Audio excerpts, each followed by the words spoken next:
Now we shall begin. You should answer the questions as you listen, because you will not hear the recording a second time.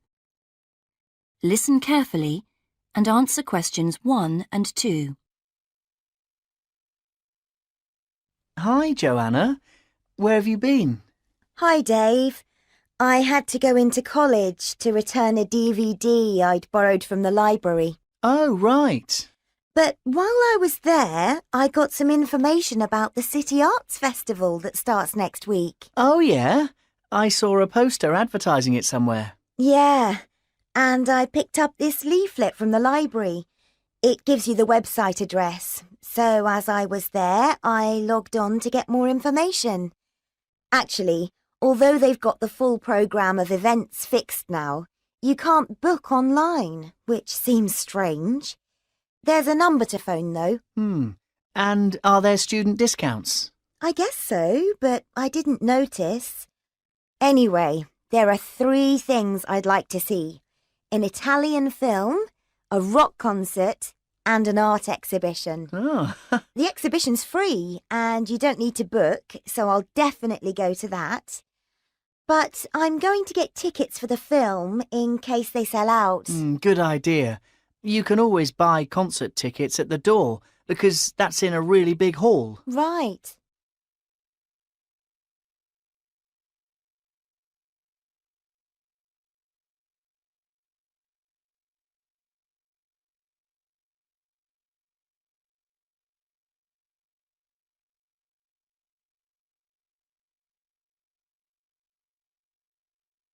Now listen and answer questions 3 to 10. So, when does the festival actually start? Well, it's usually held the first week of October, but it's earlier this year for some reason. The opening night is September the 20th, and events go on till the end of the month. And have you got that phone number? Yeah, it's here. Look, it's 0967 990 776. OK, I'll write it down. 0967 990 776. Thanks. I thought the local council made a profit from the festival, but it says here that there's a commercial sponsor. It's a local bank. I didn't know that. Neither did I. What other events have they got on? As well as the art exhibitions and stuff that's open every day, there are special events each day. Like on Monday, there's a musical in the City Hall. That's only £3.65 for students.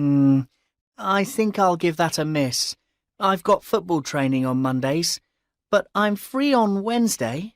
There's a jazz band on then, and that's only £2.50 for students. Sounds good. Is that in the City Hall too? We could go. Well, I'm busy actually, but it's at the sports centre if you're interested. Oh, right. Thursday's the cheapest event, only £1.25 for students, and it's on in the library.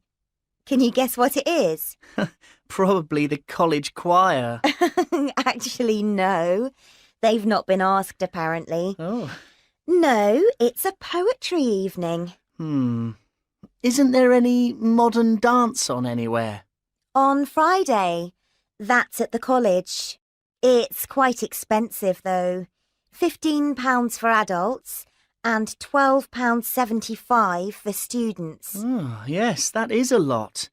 If I'm going to spend that much, I'd prefer to go out on Saturday. Yeah, me too. But on Saturday night, there isn't live music or a party or anything. Just the fireworks in the city park. And that's only £1.50. Yeah, that'd be good. That is the end of part 1. You now have half a minute to check your answers.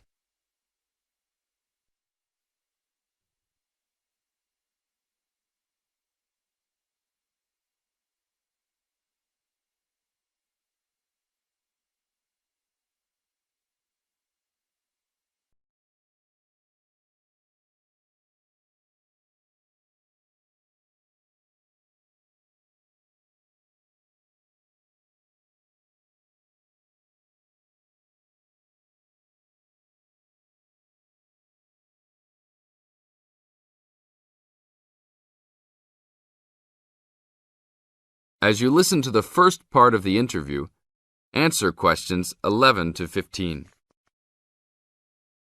An event occurred in 1996 over a period of 3 days that attracted considerable attention at the time and led to a new find in Mungo National Park, which is the focal point of the Willandra Lakes World Heritage Area in New South Wales, Australia.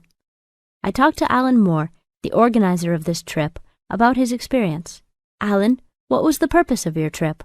Well, as you know, I love the outback and lead tours of people wanting to go into more remote parts of the country. However, I thought it was time for me too to have a holiday. So I packed up my family and we went to Mungo National Park. Why did you choose this location? It holds a record of Aboriginal life stretching back over 40,000 years. And of course, I wanted my young kids to be amazed by the main feature of the park, the remarkable Walls of China, as they're called, where wind and water erosion have exposed this long history. I see. What was the weather like? It was unusual for that time of year. The rain was just one continual downpour after another. We were always soaked to the skin. So we decided to cut our holiday short and only stayed 3 days in the end. However, it was eventful. The obvious problem was to get back to the nearest town, a small place called Burunga. But the dirt roads out there are always impassable after rain, so we settled down for a long, wet wait in the park. We didn't really mind because the scenery was so interesting. However, the kids wandered away without our noticing, and eventually we realized they must be lost. So we used our two-way radio to contact the park rangers and the police, and a helicopter was sent. Luckily, the kids were found within a few hours, but they'd made an important discovery.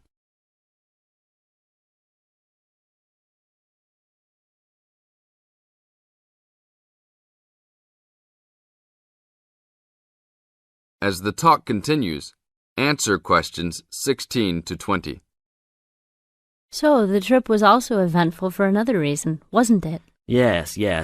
They led us to some ancient Aboriginal art.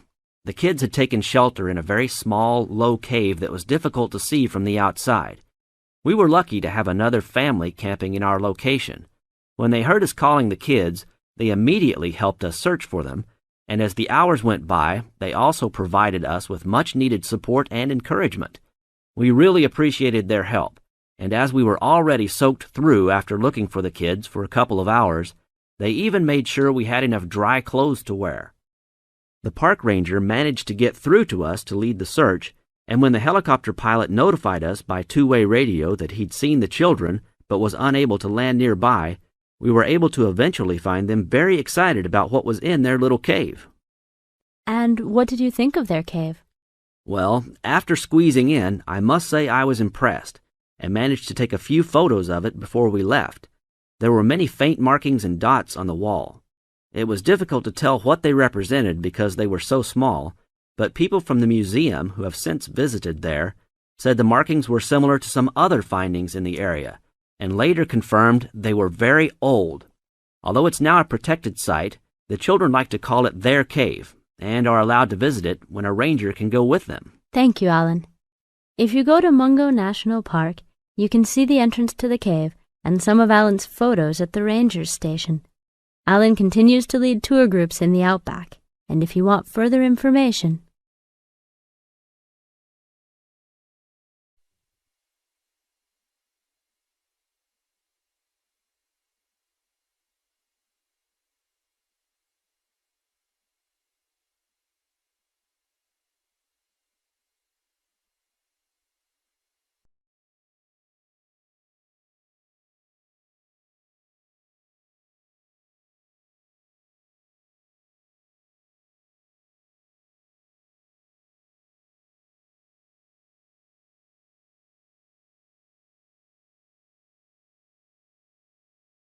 Now listen and answer questions 21 to 24. So the task I gave you both was to choose an article about a small-scale research project. yes. You were then required to try to reproduce the research procedures in your own context, i.e. try it out for yourselves. Yeah, and that's what we've done. Great. So I'd like you to tell me a bit about the article and why you chose it. Well, the article's written by 2 university lecturers who had started using crosswords to help their students revise terminology for exams. And the crosswords were designed and set on computers. And we selected the article because, well, it seemed an accessible topic, even though we weren't familiar with the technique. You know, using IT to design crosswords for higher education. That's a good reason. So these lecturers wanted to see how well this innovation was received by their students. Yes. So how did you go about reproducing the research? Well, we drew up a list of terms from one of our own modules and designed a crossword for revising these terms. Then we asked our classmates to try out the crossword and give us feedback, their opinions on how they felt about using the technique. Was it easy to find participants? It wasn't easy at first, but then we convinced them that by taking part in the research, they were actually benefiting themselves by preparing for an exam which is coming up later this term. And it worked. Good. So how did you find out what the students thought about doing the crosswords? A questionnaire. The original article used a 2-page long questionnaire. There were lots of excellent questions on it, but the whole section on difficulties using IT is now obsolete. Old-fashioned even though it had only been written a couple of years ago. So you designed a shorter version? Yeah. Then we sent it to the 40 students by email and got 28 replies. I was taken aback by the fact that everybody we talked to thought this was a good return. I mean, the responses were well written. People had taken a lot of care, but I was really disappointed with the low numbers. Yes, an important lesson to learn for an apprentice researcher. Yeah.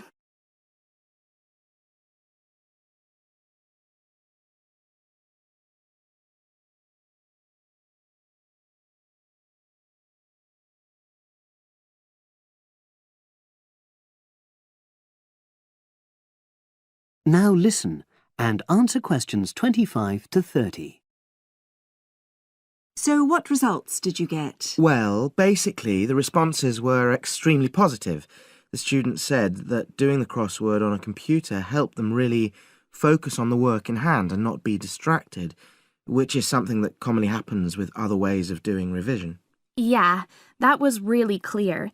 But something that struck me was that having fun hardly featured in their responses, nor did anything to do with spelling of hard words, which I thought would be an obvious benefit. No? Okay. Respondents also said that doing the crossword hadn't really increased their general motivation to study, but that it had highlighted the gaps in their memory so they knew what further work was necessary. Right. So how did your findings tally with those of the original researchers?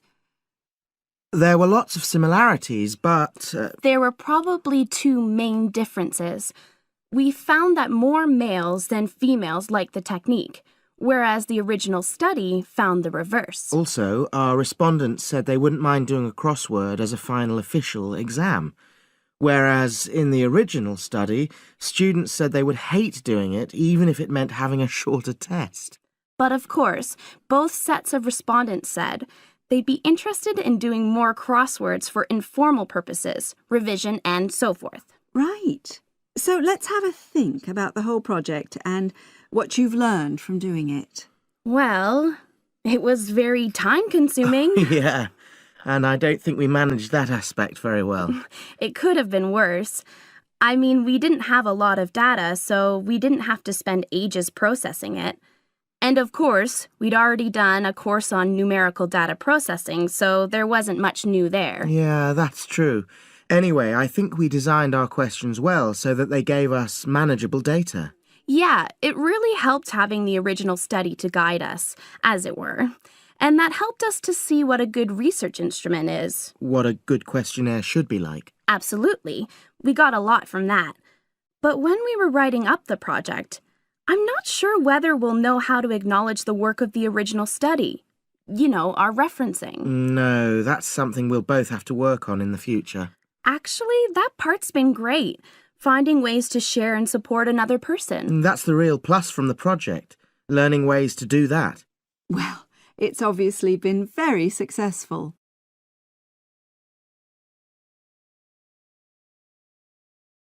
Now listen carefully and answer questions 31 to 40. Well, last week we talked about American education, and today I'm going to discuss American values, characteristics, personal habits and courtesies. Keep in mind as you are listening to this lecture that your goal is to understand, not to emulate or judge. Just briefly, I'd like to mention that there is a remarkable ethnic diversity in the United States. The population of the USA is about 260 million. 73% of the American population is white, 12% is African American, 8% Hispanic, 3% Asian or Pacific Islanders, and less than 1% American Indian or Eskimo. Many Americans resent generalizations being made about them because Americans see themselves as very unique and individualistic.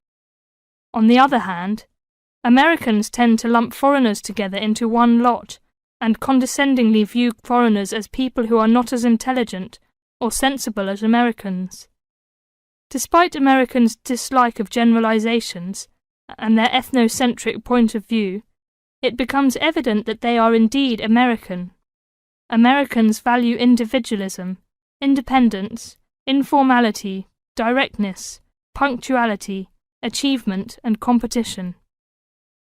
Individualism is probably the most highly esteemed value in the American culture and an important key to understanding American behavior. In the historical development of the country, individuality was crucial for survival. If you asked Americans to characterize the ideal person, they would probably use adjectives such as autonomous, independent, and self-reliant. Persons tend to be viewed as individuals rather than as representatives of a family or a group. Here are some examples of how this value affects behaviors. 1. If a group of friends go to a restaurant, everyone wants to pay their own way. In other words, they want to have separate checks and not be someone's guest. 2. In friendships, which seem to initially develop more quickly in the US than in other cultures, the Americans may feel uncomfortable if you give them more help than they need. This is a tendency to draw back and see dependency as weakness. In some ways, the stress on the individual rather than the family or group has led to a more informal society. Sometimes this lack of formality is viewed by members of other cultures as a sign of lack of respect. But that is not the intention in the American value system.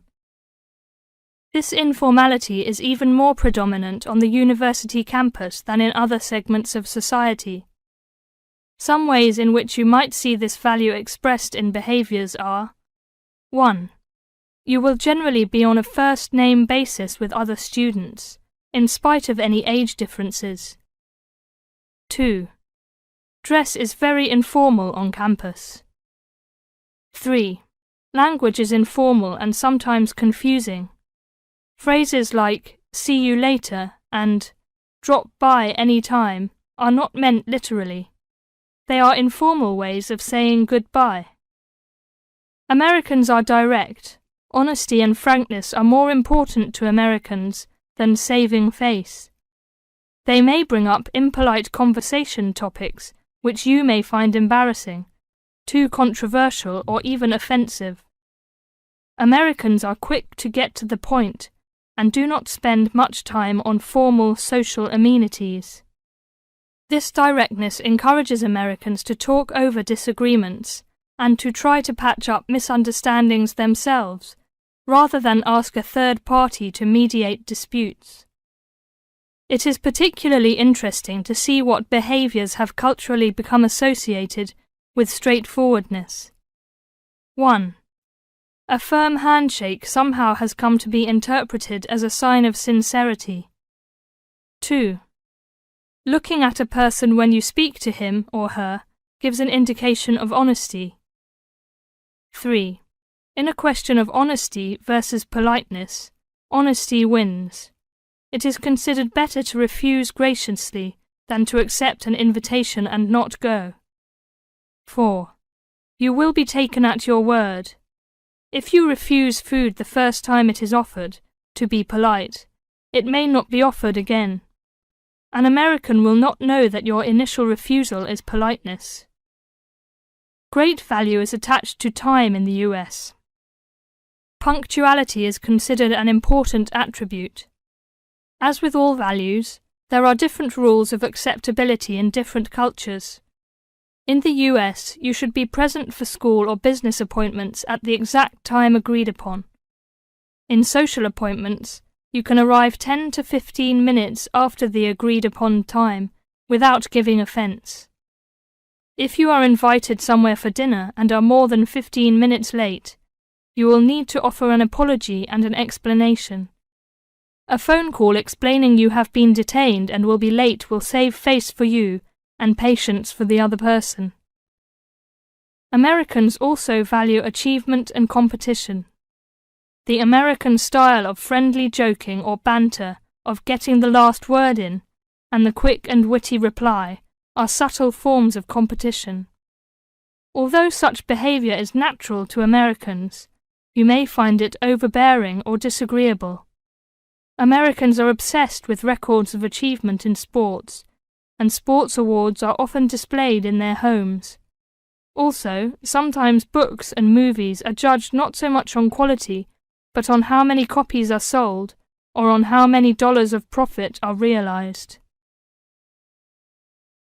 That is the end of part 4.